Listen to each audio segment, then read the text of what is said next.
Hi, I'm Michael, and this is California. And over the last year, because of the pandemic, the lockdowns, and the subsequent economic downturn, the number of new people to the food stamp and pandemic food benefits programs like SNAP and CalFresh and P-EBT have really surged. More and more people in this last year or so have found help through the various food stamp programs, many for the very first time. Of course, when you first get enrolled in the program, you get a brochure that shows you the ins and outs of the program, but I'm not really sure anybody reads that.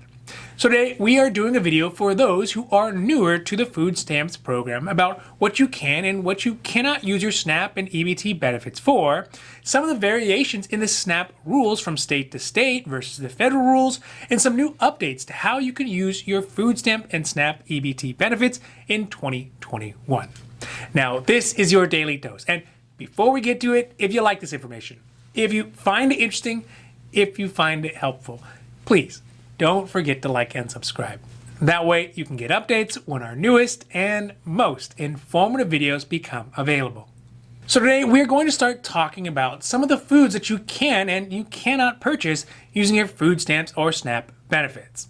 This is obviously not going to be a comprehensive list, but more meant for you to be able to get a good idea about what is available. You might even be surprised by what you are able to or actually prohibited from purchasing.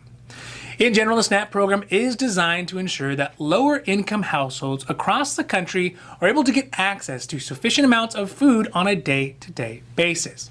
So, as you might expect, that includes essential basics like fruits, vegetables, meat, poultry, fish, as well as some dairy products, breads, and cereals. So, that's all pretty straightforward. But counterintuitively, it also allows for some types of junk food to be purchased.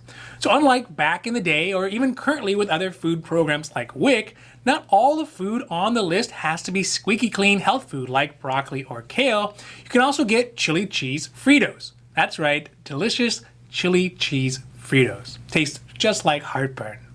Also, included in those things that you can buy with your SNAP benefits is some energy drinks, and I stress some. The reason is because more of a bureaucratic quirk than anything, but it's because energy drinks that are considered food items can be purchased with the EBT. But if they are supplements, then they are considered vitamins and medication and won't be able to be purchased with your EBT. Now, on the prohibited side, there are things that you would assume would be limited in a program that is meant to try to keep folks healthy for the most part. So, you're not able to buy beer, you're not able to buy wine, liquor, or tobacco, no vitamins, medications, or supplements, hot foods, or prepared foods, although there is some exceptions to that, and we'll talk about that in a second, or non-food items, so things like pet foods, cleaning supplies, or hygienic items, or cosmetics. So really, it is primarily just limited to food in most cases. Although these are the general rules, there are some exceptions to a few of these rules depending on your personal situation and the state that you live in. One of the big differences is for hot food and prepared food. It's because some states see the value of allowing specific groups of people to be able to purchase food that is hot and prepared. For example, in states like California, Rhode Island, and Florida, they have launched a pilot program that would allow people who either do not have a place to store their food, so that means folks who are homeless, or individuals who are unable to prepare food for themselves because of a disability, the ability to use their EBT benefits at retail restaurants and some fast food establishments, such as Burger King, Taco Bell, Jack in the Box, Domino's, and Subway. In fact, there is a USDA SNAP retail locator on the USDA website that can show you not only the restaurants that accept EBT benefits, but also all the different grocery stores and markets that accept SNAP and food stamp benefits in your area. I'll put a link down below.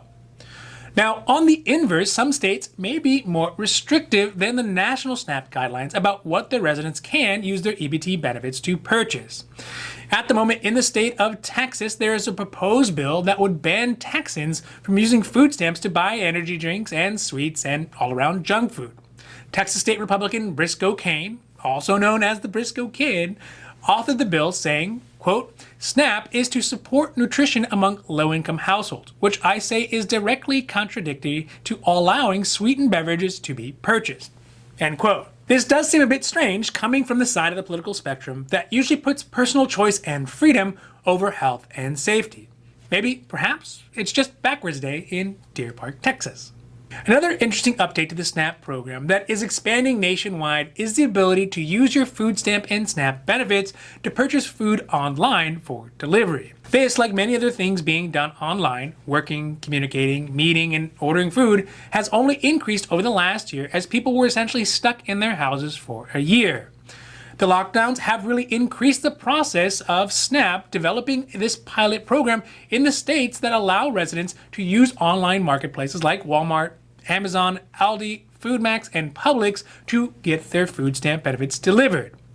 The limitations on food are the same as they are in person as they will be online. And unfortunately, any additional delivery costs cannot be paid for with any EBT money. That'll have to come out of your own pocket.